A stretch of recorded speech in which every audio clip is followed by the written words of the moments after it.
Čaute dámové a pány. Dnes bude video o tom, že máme nový projekt a není to drift projekt. Takže teď se zbalíme a jedeme pro auto. Tak pojď s náma. Takže jsme zbaleni, naložíme věci a jedem. Tak jedem.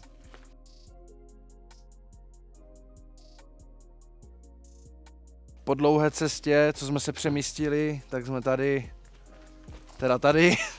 u auta.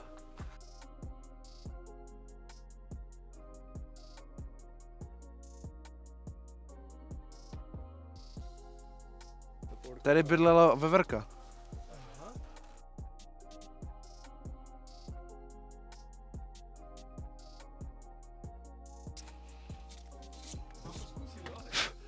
První start after 5 years.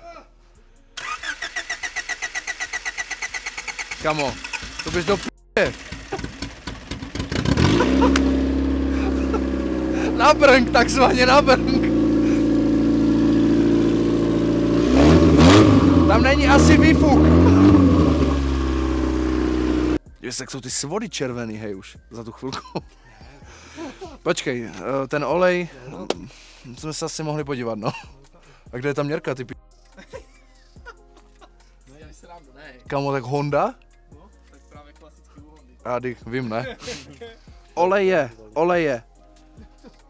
Oleje, je to dobré. Hej, a proč to je ale toto tak horké už, ty svody? Jo? A tak to je Honda, že já tomu nerozumím. Prosím tě, kam to mám utřít? To jsme do Montera. Tak moje nejsou, že? Mě budu vracet příští týden. No a to stejně ten olej, ten bude rozstříkaný, ne? Dobrá, ne? Co to tam je? Bublinky, ne? Asi. Jo, asi jo. To jsou bublinky. No. Je, nebo ne? Je můze. Jakeš. Je to nějaký bordel. Je to kov? Já už to nechci. Špítky. Tak ale je tam ten MOS 2, víš jak, olej. Jo, takže naliju nový a dobré. No, jasně. Já bych to dal. Já tež, já bych ho ani nedělal. Jak to tu dlouho stojí? Ty vole, 2 ročky to. 2? Ne, to je díl. Jo? Kámo, 2 roky jsem ostavil kompakt. Fajn, takže 3 roky třeba platím pojistku jenom tak, jo? No, kvůli mě jakoby.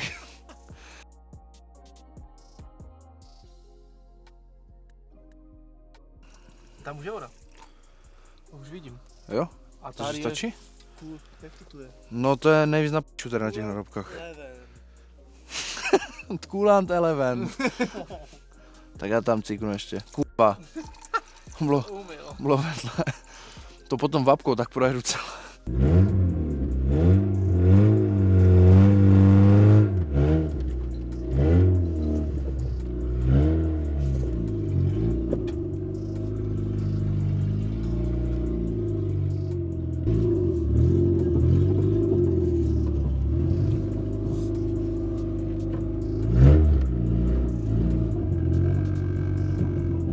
Jdem dofouknout kola a jedem to projet na uzavřený plac.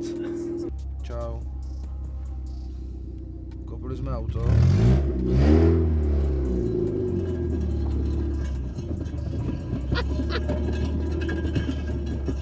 No, jdem dofoukat kola, přidělat výfuk a půjdem to projet.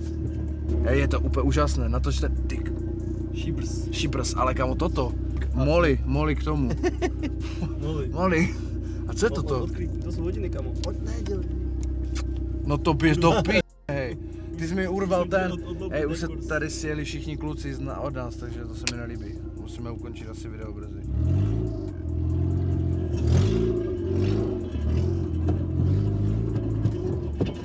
Myslíš, že to tam bude slyšet? Jo.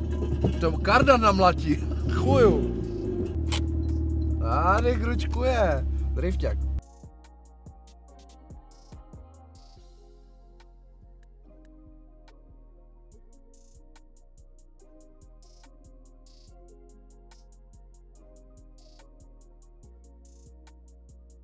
Foukáme pneumatiky, aby jsme mohli rovnou jet, otestovat tohle vozidlo v terénu. Co když se to teď propadne? Je to v ceně? Já nevím. Při každém kupu auta, to je pravda, Při každém kupu auta si auto zkontrolujte ze spod, jako my. Než tam nechybí katalyzátor. Aha, to je ve. Já jsem ho črouboval, ale jsem mu taky pořád. A to je ze předu, takže dolů a znova.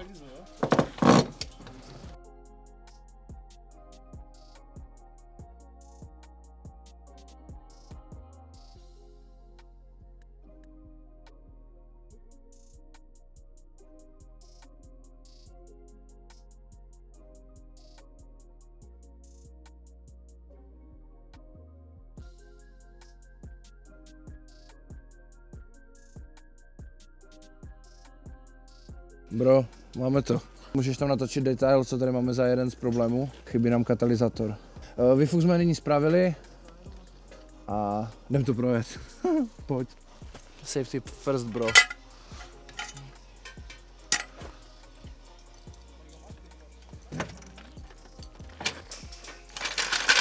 Technologie. Narazové, jo, kamo. Tak to nechci nebude. To není nové auto, normálně. Zde. A šneky jako dárek. To fakt asi stalo 5 roku, komu. Akorát nevím, jak teď odsud jedem. Šíbr je styl, ale nechci do něho kerovat, potom začne test. Bývalým majitelem tam byl vytažený katalyzátor, protože měl větší cenu celého auta, takže to dělá Karaval, ale to my spravíme. Objednáme Origo z Roveru katalyzátor. Takže nechcem tady dělat úplně Karaval, ale jako... Je tady soused, takže nebudeme provokovat, zamáváme. Ten měl pohled, p***o. Ne, je to dobrý. Jako řídí se to normálně, že jo, dokud to neskuvíme prostě k zemi. takže tak no. Jdem si teda ukázat auto zvenku a tak, bracho. Big Rover.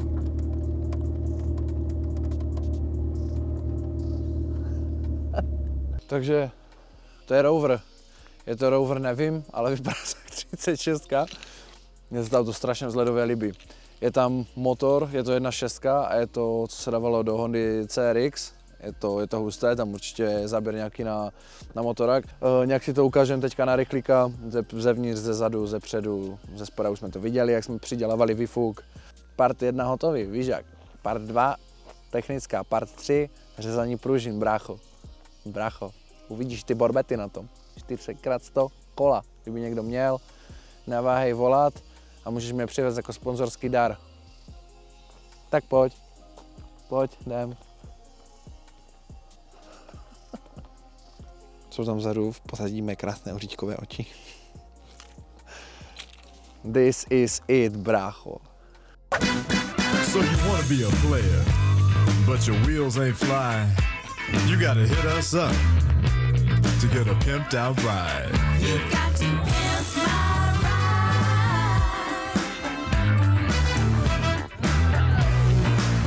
Damn right.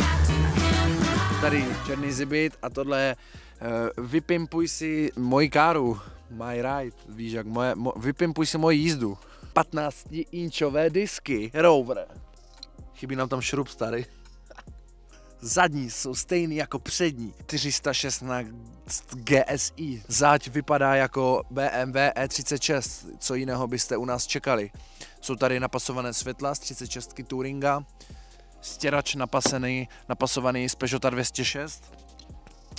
A tady ultra krásný pattern. Zebří pattern. Krásné a unikátní logo Rover.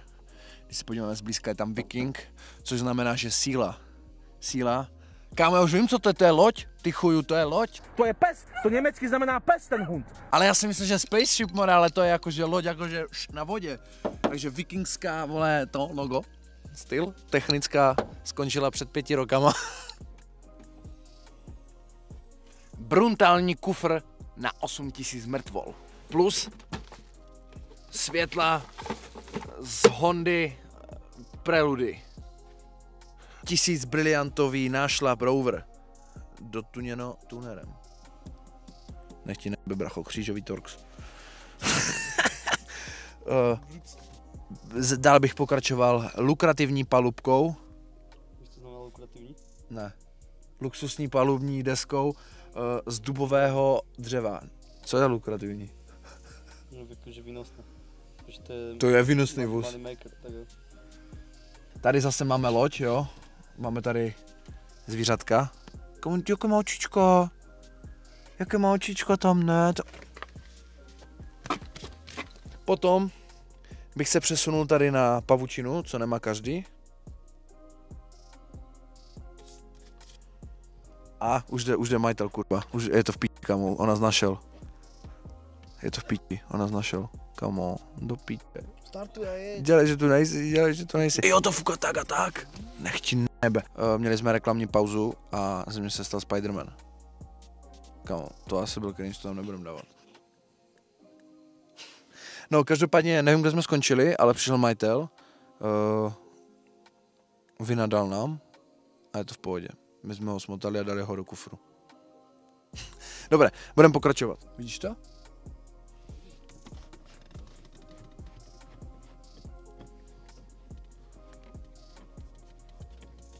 Bruntal. Hustý. Další věc. Klíč. Klíč. Vložíš klíč. Sleduj, jo? Tady, sleduj. Viděl jsi to, kámo. Hustý. Už se nám dojel šibr, jinak. Už nejde zatáhnout. Ale tady přemýšleli a je tady ten Torx, takže to pak zatáhnu. Ať tady nám nenaprší. Ještě vám ukážu jeden Forchtung. Vůně po důchodci nikdy nejete ve vůni. Šmak. Chtěl bych vám ukázat. Představ si, je rok 90, jedeš tady téhle limuzíně, touringu, chceš si stáhnout okno, jo, chceš kouřit, tady máš popelníček, že, chceš kouřit, ale pozor, nechce si odřít lapinky, buď máš Spidermani rukavici, anebo, jo, vytáhneš a jedeš, jo, nebaví tě to, pustíš, chápeš, neodřeš si tlapku a Dichrom musel být všude, že v 90. No, já si myslím,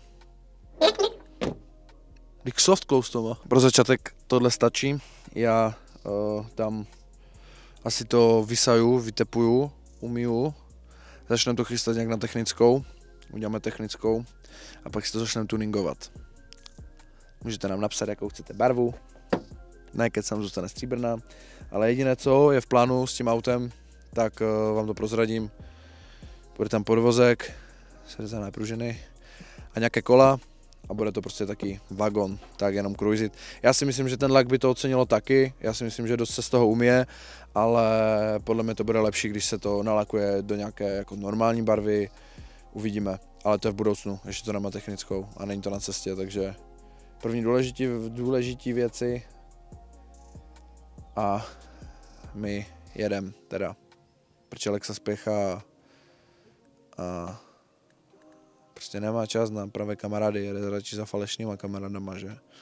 Jo, prostě já to vím, že? To vím, prostě.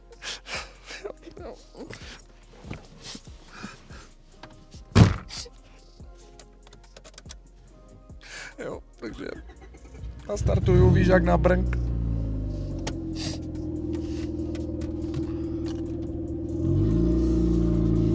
Čuráku.